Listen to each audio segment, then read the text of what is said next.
জাতিসংঘের গুম এবং নির্যাতন বিষয়ক কনভেনশন সই বাংলাদেশে নাগরিক সুরক্ষায় ঐতিহাসিক মুহূর্ত বললেন ডক্টর ইউনূস। আলাদা হত্যা মামলায় সালমান, আনিসুল, সাদেক, জিয়া আরো 5 দিন করে রিমান্ডে, শেখ হাসিনার বিরুদ্ধে আরো হত্যা মামলা। যৌক্তিক সময়ের মধ্যে রাষ্ট্র সংস্কার সম্পন্নের তাগিদ খসরুর, সব প্রতিষ্ঠানকে স্বৈরাচারের দোষর মুক্ত করার আহ্বান রিজভির। বিভিন্ন জেলায় বন্যা পরিস্থিতির উন্নতি হলেও পানি বাড়ছে লক্ষ্মীপুরে, স্পষ্ট হয়ে উঠছে ক্ষয়ক্ষতির প্রত্যন্ত এলাকায় অপ্রতুল ত্রাণ। এবং দুপুরে বসছে বিসিবির পরিচালনা পর্ষদের প্রথম সভা, বিভিন্ন কমিটি পুনর্গঠনের পাশাপাশি আসতে পারে বিভিন্ন বিষয়ে সিদ্ধান্ত। আমন্ত্রণ সংবাদ দুপুরে, দেখছিলেন শিরোনামগুলো, সঙ্গে আছি আমি ডানা ইসলাম। এবার থাকছে বিস্তারিত। জাতিসংঘের গুম ও নির্যাতন বিষয়ক কনভেনশনে সই করেছে বাংলাদেশ। বৃহস্পতিবার আন্তর্জাতিক convention for the protection of all birds from forced disappearance সনদে সই করেন অন্তর্বর্তী সরকারের প্রধান উপদেষ্টা অধ্যাপক ডক্টর মোহাম্মদ ইউনূস। প্রধান উপদেষ্টার প্রেস উইং থেকে পাঠানো এক বিজ্ঞপ্তিতে এ তথ্য নিশ্চিত করা হয়েছে। এ সময় ডক্টর ইউনূস বলেন, এটি একটি ঐতিহাসিক ঘটনা। বলপূর্বক গুমের শিকার ব্যক্তিদের জন্য আন্তর্জাতিক গুম প্রতিরোধ দিবস। এর একদিন আগে চুক্তিটি স্বাক্ষর হলো।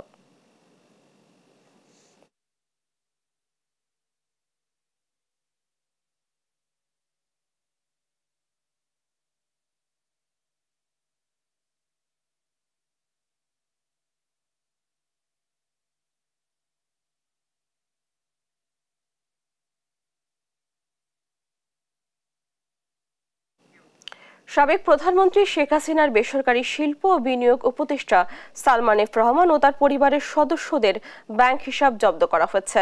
বুধবার বাংলাদেশ ফিনান্সিয়াল ইন্টেলিজেন্স ইউনিট থেকে এ সংক্রান্ত নির্দেশনা দিয়ে বিভিন্ন ব্যাংক ও আর্থিক প্রতিষ্ঠানের কাছে পাঠিয়েছে। এতে বলা হয়েছে, হিসাব জব্দ করা ব্যক্তিদের অ্যাকাউন্টের মাধ্যমে সব ধরনের লেনদেন বন্ধ থাকবে। আগামী 30 দিন এসব হিসাবে কোনো ধরনের লেনদেন করা যাবে না। গেল 13 আগস্ট সদরঘাট এলাকা থেকে গ্রেফতার হন Salman F Rahman. New market থানার একটি হত্যা মামলায় তাকে গ্রেফতার দেখানো হয়।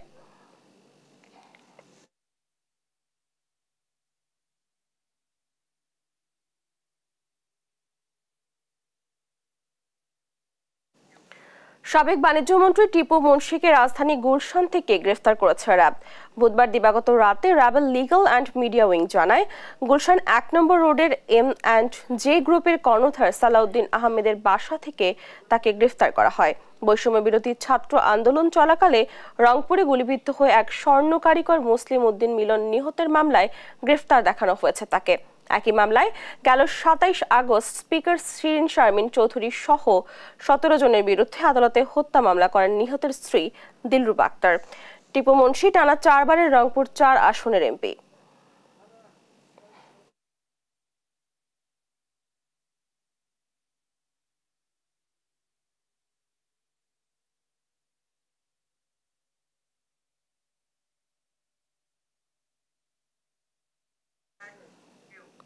অন্তর্বর্তী সরকারের প্রধান উপদেষ্টা ডক্টর মোহাম্মদ ইউনূসের দুর্নীতি মামলা তুলে নেওয়া আইনসম্মত ছিল কিনা এই বিষয়ে শুনানির দিন পিছিয়েছে।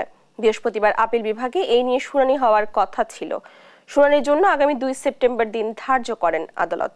এর আগে গেল 11 আগস্ট গ্রামীণ টেলিকমের শ্রমিক কর্মচারীদের কল্যাণ তহবিলের টাকা আত্মসাতের অভিযোগে করা মামলা থেকে খালাস পান নোবেলজয়ী অধ্যাপক ডক্টর মোহাম্মদ ইউনূস।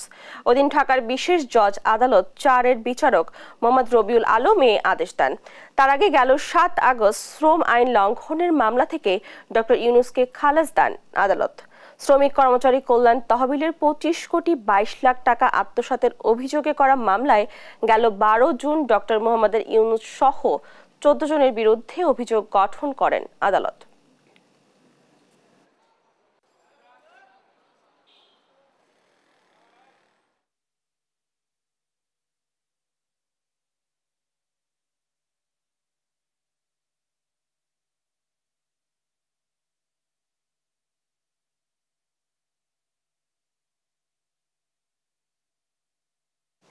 বৈষম্য বিরোধী ছাত্র আন্দোলনে নারায়ণগঞ্জে নিহতদের পরিবারকে প্রতি মাসে আর্থিক সহায়তার পাশাপাশি সন্তানদের পড়াশোনার ব্যবস্থা করবে জামায়াতে ইসলামী। সকালে সিদ্ধিরগঞ্জ শহীদদের পরিবারের সঙ্গে মতবিনিময়কালে এ কথা জানান জামায়াতে আমির ডাক্তার শফিকুর রহমান। বলেন, ছাত্র জনতার আন্দোলনে জাতি, ধর্ম, বর্ণ কোনো ব্যবধান ছিল না। এ জাতি শহীদ পরিবারগুলোর কাছে ঋণী। সারা দেশে যারা নিহত হয়েছে, নিখোঁজ হয়েছেন, তাদের তথ্য সংগ্রহ করছে জামায়াত। শহীদ পরিবারের জন্য প্রধান উপদেষ্টার কাছে আর্থিক সহযোগিতা চাওয়া হবে বলেও জানান জামায়াত আমির।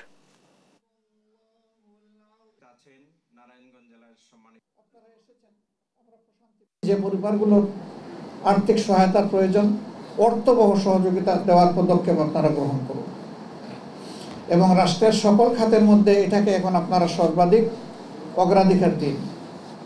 আহতদের চিকিৎসা সর্বোচ্চটা যেটা সম্ভব চেষ্টা করুন, আমরা আপনাদের পাশে আছি। যদি একটা জাতি সেই রকম দাঁড়ায় যায়, কোনো স্বৈরাচার সেখানে মাথা তুলে দাঁড়াতে পারবে না। আমাদের সন্তানরা লড়াই করেছে একটা বৈষম্যহীন, সমতা ভিত্তিক, ইনসাফ ভিত্তিক সমাজের জন্য। বন্যা কবলিত 11 জেলার মধ্যে লক্ষ্মীপুর ও কুমিল্লা ছাড়া বেশিরভাগ এলাকায় পরিস্থিতির উন্নতি হয়েছে। তবে এখনো পানিবন্দী লাখো মানুষ। অনেকে আছেন আশ্রয় কেন্দ্রে। দুর্গত এলাকায় দেখা দিয়েছে খাদ্য ও বিশুদ্ধ পানির তীব্র সংকট। সেই সঙ্গে দেখা দিয়েছে পানিবাহিত রোগবালাই। নষ্ট হয়েছে ফসলি জমি। সহকর্মীদের পাঠানো তথ্যচিত্রে সালমা জাহানের ডেস্ক রিপোর্টে দেখুন বিস্তারিত। কুমিল্লায় গোমতী ও কাকরি নদীর পানি বিপদ সীমার 3 সেন্টিমিটার নিচ দিয়ে বইছে। পানিবন্দী অন্তত 11 লাখ মানুষ। 724টি আশ্রয় কেন্দ্রে আশ্রয় নিয়েছেন প্রায় 81,000 মানুষ। মনোহরগঞ্জ ও নাঙ্গলকোট উপজেলার বন্যা পরিস্থিতির অবনতি হয়েছে। এসব এলাকায় পর্যাপ্ত ত্রাণ না পাওয়ার অভিযোগ দুর্গতদের। সেই সঙ্গে দেখা দিয়েছে পানিবাহিত রোগবালাই। ফসলে ত্রাণ ঢুকতেছে না, মানে যা দিচ্ছে হাইওয়েতে যা টুকটাক আসে এই অঞ্চলে যারা যারা মিলে দেয় সার্গে বাইরে কোনো আমরা অবদান পাইতেছি না। প্রায় ঘরের অধিকাংশই ফা ফসল অথবা হাত পা ঘা হয়ে গিয়েছে। বন্যার প্রভাবে সবজির দাম আকাশচুম্বী। সেই সাথে বেড়েছে মোমবাতির দাম। 5 টাকার মোমবাতি বিক্রি হচ্ছে 15 থেকে 20 টাকা। দোকানদাররা সিন্ডিকেটের কারণে এগুলো করায়। যে মোমবাতি 5 টাকা ডজন, 12 পিস 60 টাকা, এই মোমবাতি 100 টাকা দিয়ে কিনা লাগে। মেঘনা নদীর পানি বাড়ায় লক্ষ্মীপুরের বন্যা পরিস্থিতির অবনতি হয়েছে। অন্তত 8 লাখ মানুষ পানিবন্দী। তাদের মধ্যে 40,000 মানুষ আশ্রয় কেন্দ্রে অবস্থান করছে। নোয়াখালী হয়ে যে আপনার রহমতখালী খাল হয়ে যে পানিগুলো আসতেছে, এই পানিগুলো আপনার হচ্ছে ক্রমান্বয়ে রাস্তাঘাট ডুবে যাচ্ছে। নোয়াখালীতে ধীরে ধীরে নামছে বানের পানি। জেলার 21 লাখ মানুষ পানিবন্দী। 1300টি আশ্রয় কেন্দ্রে এখন অবস্থান করছে অন্তত 2 লাখ মানুষ। ফেনী শহরের বন্যার পানি নামলেও পেট্রো বাংলা তুলাবাড়ি এলাকায় এখনও জলাবদ্ধতা রয়েছে। আশ্রয় কেন্দ্র থেকে ফিরে বাড়ি পরিষ্কারে বেগ পেতে হচ্ছে ক্ষতিগ্রস্তদের। ব্রাহ্মণবাড়িয়ার আখাউড়ায় বন্যা পরিস্থিতি উন্নতি হলেও পানির নিচে তলিয়ে ফসলি জমি। ক্ষতি হয়েছে অন্তত 7,500 হেক্টর রোপা আমন ফসলের।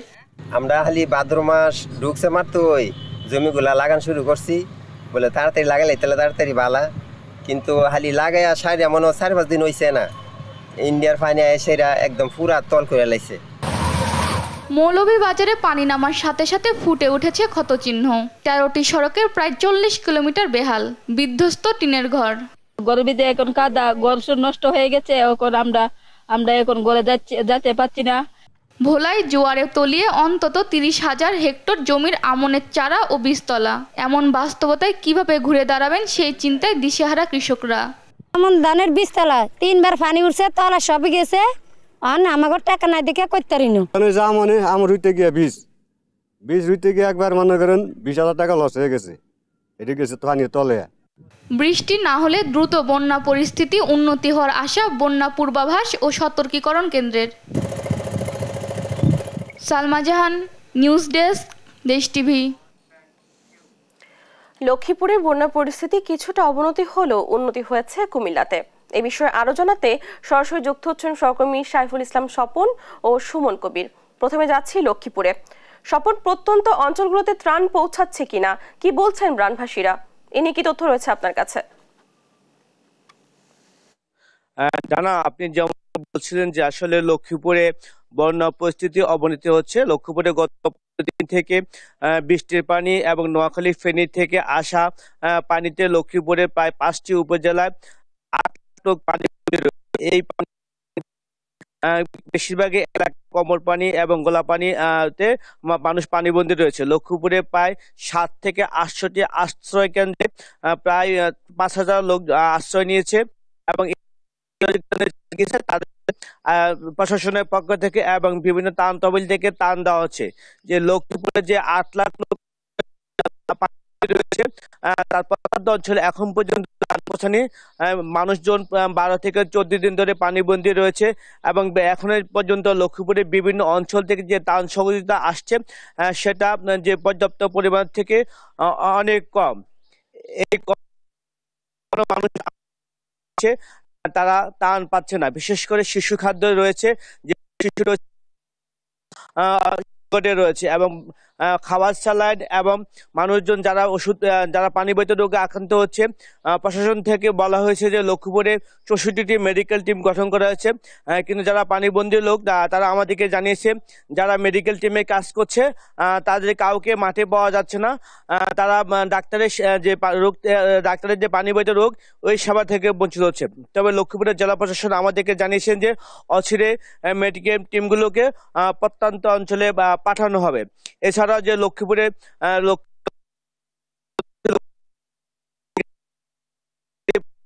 পরিমাণ পানি রয়েছে সব এখানকার প্রায় বেশিরভাগই মানুষ পানিবন্দী রয়েছে। এ ছিল লক্ষ্মীপুর থেকে বন্যা পরিস্থিতির সর্বশেষ খবর। আমরা চলে যাব কুমিল্লায়। কুমিল্লা রয়েছে সহকর্মী সুমন। সুমন, আপনি জানাবেন যে কুমিল্লার বন্যা পরিস্থিতির কি অবস্থা?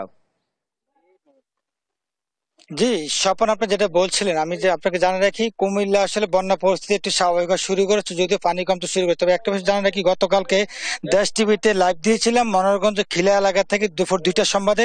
এখন একটু জানা রাখি মিরপুর থেকে আমাদের সাথে যোগাযোগ করেছে আজকে তারা, ওই এলাকার খবর পেয়ে আসলে এক্ষেত্রে 600 প্যাকেট খাবার নিয়ে এসেছে কুমিল্লা মনোহরগঞ্জে কুমিল্লা মানবাধিকার কমিশন। আপনাকে জানিয়ে রাখি কুমিল্লার যে পরিস্থিতি আসলে স্বাভাবিক নয়। এখন পর্যন্ত যারা আশ্রয় রয়েছে প্রায় 82,000 লোক। আমি একটু কথা বলার চেষ্টা করবো যে কুমিল্লা মানবাধিকার কমিশনের যে সাদাত ভাই, আসলে আপনার কিভাবে খবর পেলেন, কিভাবে আসতেন এখানে? ধন্যবাদ।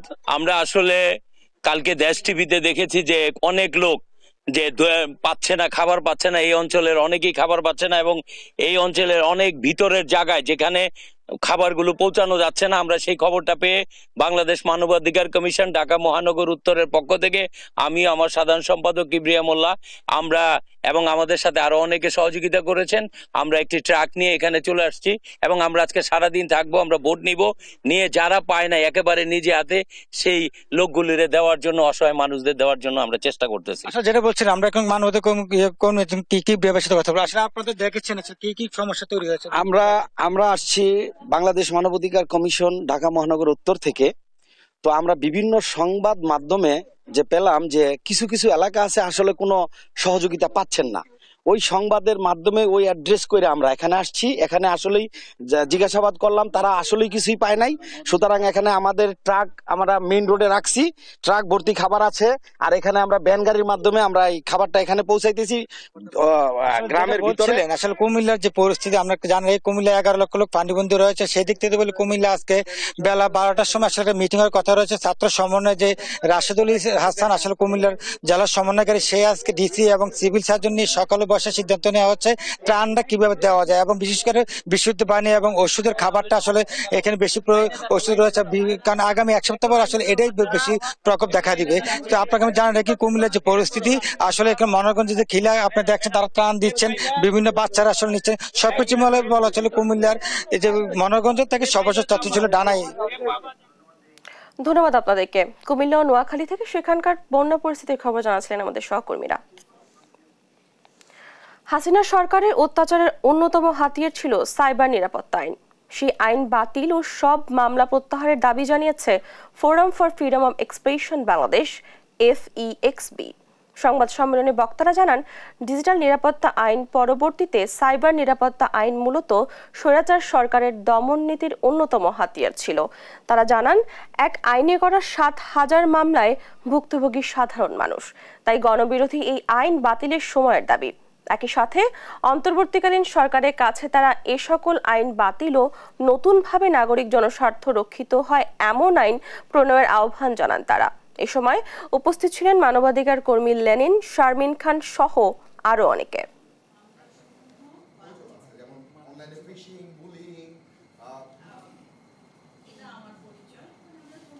সুতরাং স্পষ্ট করে বলতে চাই, তথ্য যোগাযোগ প্রযুক্তি আইন বাতিল করতে হবে এবং এই আইনে যারা মামলা শিকার হয়েছে সেখানে শুধু উপদেষ্টা মণ্ডলীর সদস্য জনাব আদিলুর রহমান খান এবং তার সহকর্মী নাসিরউদ্দিন এলান মামলা থেকে মুক্তি পাবেন। আর একই সাথে প্রায় 500-র মতন মামলা এখনও তথ্য যোগাযোগ প্রযুক্তি আইনে বিচারাধীন আছে 8টি সাইবার ট্রাইব্যুনালে, সেই মামলাগুলো বাতিল করতে হবে। আলাদা হত্যা মামলায় সাবেক প্রধানমন্ত্রী শেখ হাসিনার উপদেষ্টা সালমান এফ রহমান, সাবেক আইনমন্ত্রী আনিসুল হক, এনটিএমসির সাবেক মহাপরিচালক জিয়াউল আহসান ও সাবেক সংসদ সদস্য সাদেক খানকে 5 দিন করে রিমান্ডে দিয়েছেন আদালত। এদিকে ফাতিমা হত্যা মামলায় শেখ হাসিনা, এনায়েতুল্লাহ সহ 35 জনের বিরুদ্ধে খিলগাঁও থানায় হত্যা মামলা করা হয়। এ নিয়ে জানাচ্ছেন নাফিয়া ফারজানা। বৃহস্পতিবার সকাল 7টায় আদালতে হাজির করা হয় সাবেক প্রধানমন্ত্রী শেখ হাসিনার বেসরকারি শিল্প ও বিনিয়োগ বিষয়ক উপদেষ্টা সালমান এফ রহমান, সাবেক আইনমন্ত্রী আনিসুল হক, এনটিএমসির সাবেক মহাপরিচালক অবসরপ্রাপ্ত মেজর জেনারেল জিয়াউল আহসান ও ঢাকা 13 আসনে আওয়ামী লীগের সাবেক সংসদ সদস্য সাদেক খানকে। এ সময় আলাদা হত্যা মামলায় তাদের 5 দিন করে রিমান্ড মঞ্জুর করেন আদালত। গেল 19 জুলাই বাড্ডায় ছাত্র জনতা আন্দোলনের সময় নিহত হন সুমন শিকদার। এ ঘটনায় তার মা মাসুমা বাদী হয়ে হত্যা মামলাটি করেন। ওই হত্যা মামলার অভিযোগে সালমান এফ রহমান ও আনিসুল হককে 5 দিনের রিমান্ড দেয়া হয়। তদন্তকারী কর্মকর্তা তাদের বিরুদ্ধে 10 দিনের রিমান্ড প্রার্থনা করেন। বিজ্ঞ আদালত এই মামলায় এই দুইজনের বিরুদ্ধে 5 দিনের রিমান্ড মঞ্জুর করেন। আদাবর থানায় জাকির হত্যা মামলায় সাবেক এমপি সাদেক খান ও চাকুরিচ্যুত সেনা কর্মকর্তা জিয়াউল আহসানের 5 দিনের রিমান্ড মঞ্জুর করেন আদালত। মামলা হত্যার সঙ্গে সে জড়িত মর্মে প্রাথমিক তদন্তে প্রমাণিত হওয়ায় তদন্তকারী কর্মকর্তা তার জন্য আরো জিজ্ঞাসাবাদের জন্য 10 দিন রিমান্ড প্রার্থনা করে এবং রিমান্ড প্রার্থনা শেষে বিজ্ঞ আদালত তাকে 5 দিনের রিমান্ড মঞ্জুর করেন। সৈয়দ হাসিনাকে বিভিন্ন সময় তারা পরামর্শ দিয়েছে এবং তাদের সহায়তা করেছে, এই জন্য তার সম অপরাধী। এদিকে ফাতিমা হত্যা মামলায় শেখ হাসিনা, পরিবহন মালিক সমিতির সভাপতি এনায়েতুল্লাহ সহ 35 জনের বিরুদ্ধে খিলগাঁও থানায় হত্যা মামলা করা হয়। মামলার এজাহার গ্রহণ করে তদন্তের নির্দেশ দিয়েছেন আদালত। নাফিয়া ফারজানা, দেশ টিভি, ঢাকা। অন্তর্বর্তী সরকার যৌক্তিক সময়ের মধ্যে প্রয়োজনীয় সংস্কার শেষ করে দ্রুত নির্বাচনের ব্যবস্থা করবে এমন প্রত্যাশা জানিয়েছেন বিএনপির স্থায়ী কমিটির সদস্য আমির খসরু মাহমুদ চৌধুরী। আর প্রশাসন সহ রাষ্ট্রের সব প্রতিষ্ঠানকে স্বৈরাচারের দোষরমুক্ত করার আহ্বান জানান দলটির সিনিয়র যুগ্ম মহাসচিব রুহুল কবির রিজভী। দেশকে রাজনীতিকরণের প্রচেষ্টা সম্পর্কে সবাইকে সতর্ক থাকার আহ্বান জানান তিনি। বিস্তারিত সাইফুল রিপনের প্রতিবেদন। বৃহস্পতিবার সকালে রাজধানীর গুলশানে বিএনপি চেয়ারপারসনের রাজনৈতিক কার্যালয়ে দলের নেতাদের সাথে বৈঠক করেন রাশিয়ার রাষ্ট্রদূত আলেকজান্ডার মন্টিটস্কির। বৈঠকে বিএনপি মহাসচিব ছাড়াও অংশ নেন দলটির স্থায়ী কমিটি ও আন্তর্জাতিক বিষয়ক কমিটির সদস্য আমির খসরু মাহমুদ চৌধুরী ও শামা ওবায়েত।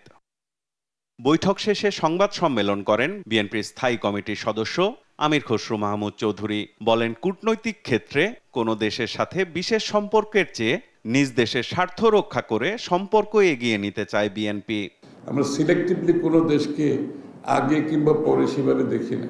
বিএনপির পররাষ্ট্রনীতি হচ্ছে আমরা সবার সাথে সুসম্পর্ক রেখে যে দুই দেশের মধ্যে যে কম্পারেটিভ অ্যাডভান্টেজগুলো আছে সেগুলোর সুযোগ নিতে হবে।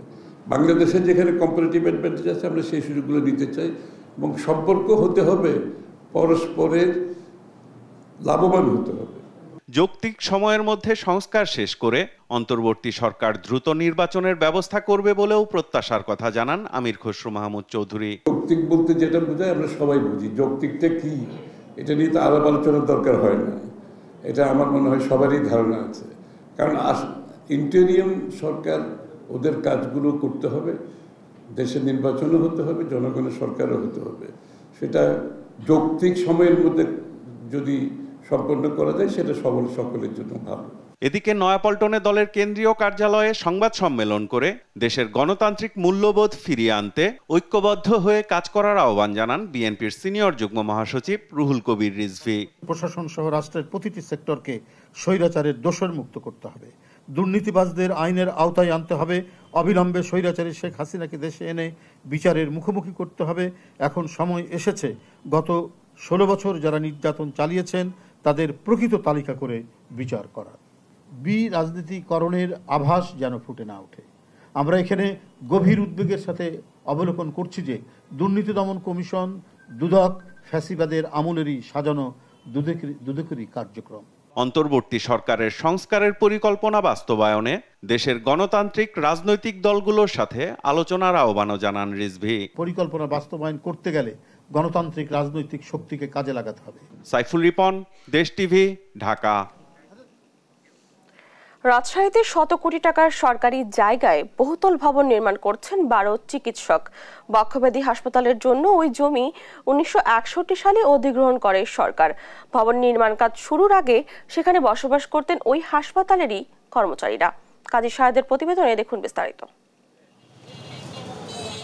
রাজশাহীর ব্যস্ততম লক্ষ্মীপুরের ক্লিনিক পাড়া পুরো এলাকা জুড়ে গড়ে উঠেছে চিকিৎসা সেবার নানা প্রতিষ্ঠান।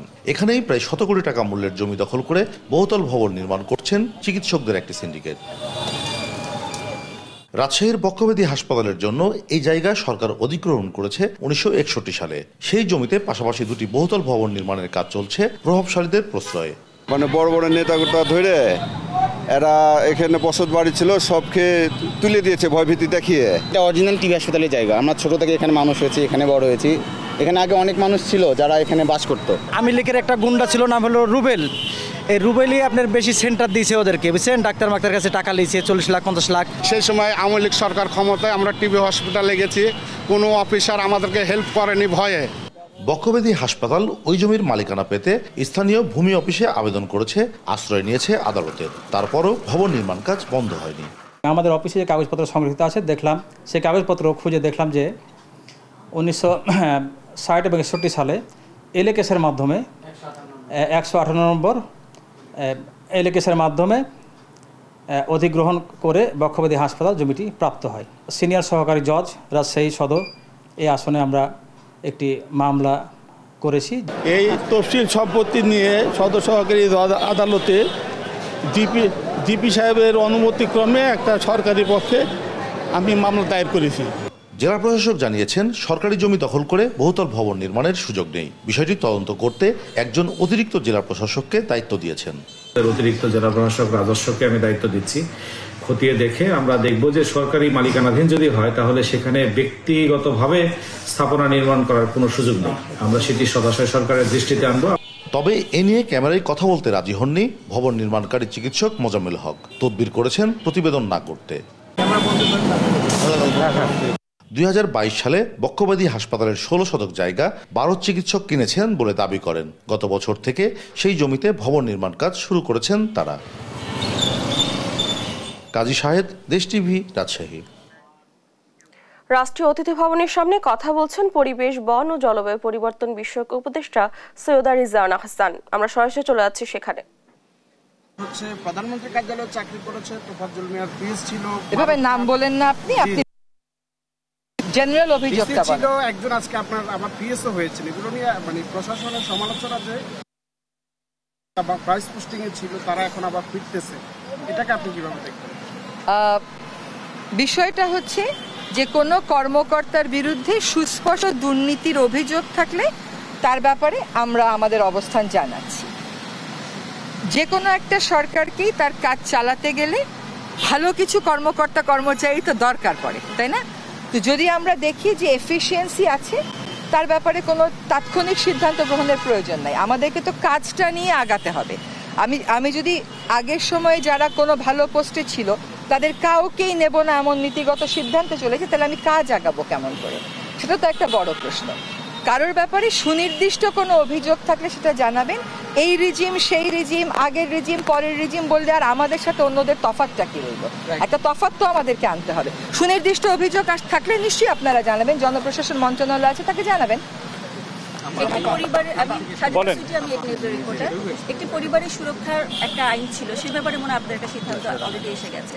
আচ্ছা, যে বিষয়গুলো ক্যাবিনেটে নির্ধারিত থাকে সিদ্ধান্তের জন্য, সেগুলোর ব্যাপারে আসলে আমরা বলি না, ওটা লিখিতই যায়। এটার প্রেক্ষিতটা হচ্ছে আমাদের এই সরকারটা হচ্ছে একটা বৈষম্য বিরোধী আন্দোলনের আউটকাম। তো সেখানে আদৌ নিরাপত্তা সংস্থা মনে করে কিনা যে এরকম দরকার